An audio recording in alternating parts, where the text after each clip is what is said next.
me? I'm sorry, I'm driving. But I wanted to explain what I meant when I said we need a system. And we need to stop focusing solely on just leaders. There are a lot of families of different ethnicities that actually have a system for their family. When I say system for their family, I mean like they literally have a system in their own family. They're not looking for outsiders to help them out, or they're not looking for Biden or Trump or anybody. I mean, yes, people are still voting, and yes, you're supposed to vote. I'm not saying don't vote. You should vote for sure. But you also need to have a system for your own family financially. I'm going to give you an example of what, let's say for me, I wish, if I knew then what I knew now about real estate investing, I would have probably bought ugly houses when I was like 18 years old. I could have bought that, could have fixed it up, could have house hacked while I was in college, and by the time I graduated from college, I could either sell the house for a higher profit and be able to have that to pay off my student loans, or I would have just kept the house and just rent it out to other college students or regular tenants or whatever. That's a system. Or let's say you have kids and you know your kid's about to go to college or whatever. Okay, you can find an off-market property or whatnot, or even a on-market property or whatnot. For the off-market property, you need to fix it up. Get a property for your kid. Allow him or her to house hack it with his friends, or with her friends. Everybody stay there for the whole 4 years or 3 years, whatever the case that may be. By the time he or she graduates from college, now she has some type of collateral where she can go ahead, or he can go ahead and sell the house fully for a higher price, be able to have money in their pocket, be able to use that money to pay off student loans, and then they would have no debt, no matter what, any type of student loan debt. Or they can just keep the house and just rent it out to other college students or tenants or whatever. That's a system. Another system, well, instead of looking into borrowing money from the outsiders that are not related to you, maybe you can have a system where each family member have a monthly meeting where everybody put their expenses together and everybody divide all of the amount of money that they have for everybody to pay towards the expense.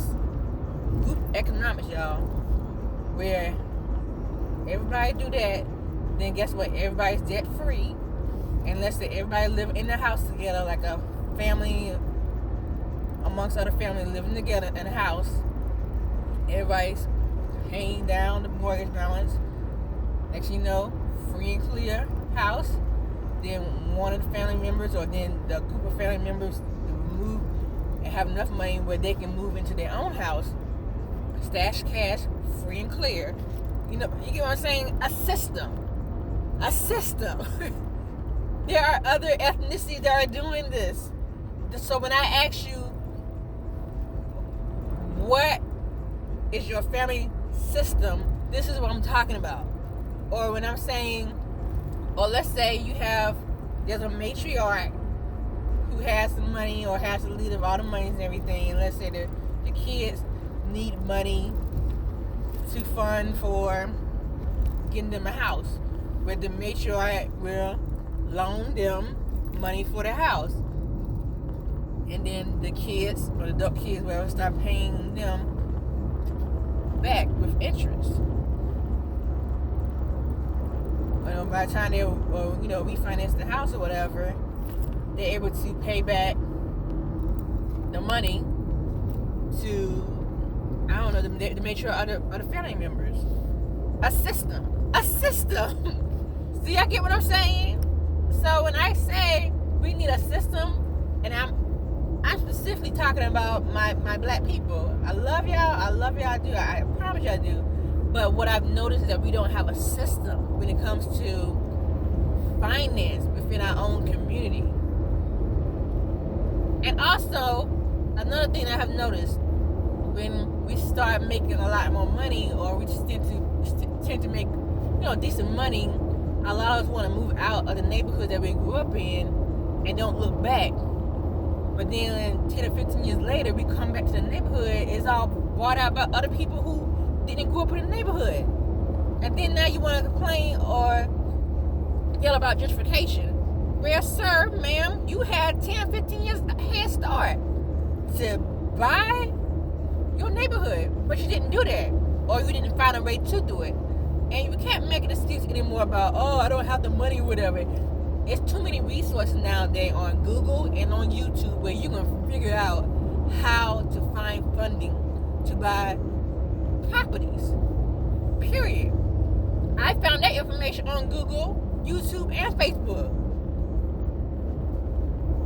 I did not know it was that easy, but I did.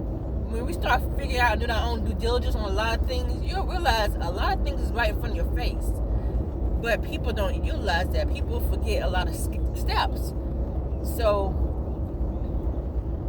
my frustration is people always make an excuse about a lot of things. They make an excuse about not being able to buy the block. They make an excuse about not being able to find ways to save their grandma and grandpa house, or not being able to keep their family member's house. They'll make all the excuses in the world when it's literally right in front of your face. But you'll get mad when you see a white person go ahead and buy out the house where you had like a 20-year head start. You could have bought it. I'm gonna give y'all a secret. A lot of real estate investors don't buy properties with their own money. They don't. They utilize OPM, which is other people's money. I had to actually get in real estate investing to realize this. I'm like, oh, holy crap. So all this time, when people would buy out, different property, they're not utilizing their own money. They're utilizing hard money lenders and private lenders. Some of them are leveraging business credit, like credit cards or business line of credit, or even HELOC from their own personal house. They'll utilize that to borrow the money to buy out different properties and be able to do a refinance to take that money and to pay back what they spent from the HELOC. Holy crap. Oh my goodness. Had no clue. Oh my goodness. Other people's money. All this time. I'm just now learning this stuff at the age of 36. I'm 38 now. I'm just now learning this stuff, y'all. So if you see somebody like me who's in the beginning stage, or a newbie who's just now learning stuff like this, and I'm trying to post and educate some people about the things I'm learning, don't fight me for it. Just listen. Listen and do your own due diligence on it. And don't come to me about something if you have not done your own due diligence. That's all I'm trying to say. I'm trying to educate my people. But no one is listening, or they want to argue with me about certain things when I'm telling you what I know. I'm telling you what I have observed, literally my own self, of how to handle things. America is a capitalist country. We need to be able to position ourselves where we are literally in the forefront of a lot of things, i.e. gentrification, because there is a difference between ethical gentrification and unethical gentrification. You can gentrify a neighborhood but still allow people to still live there and still be able to afford to still stay there. That's being ethical about it. I call those gentrification as a revitalization. To me, there are a good side of gentrification, and then there's a side of bad gentrification where people will be displaced. That's the gentrification I do not do. I don't do displacement gentrification. The type of gentrification I do is revitalization, where it improves the neighborhood, it helps increase the property value of the neighborhood, the amount of property taxes is still around the same as it was before the houses were renovated. Things look better. People still are able to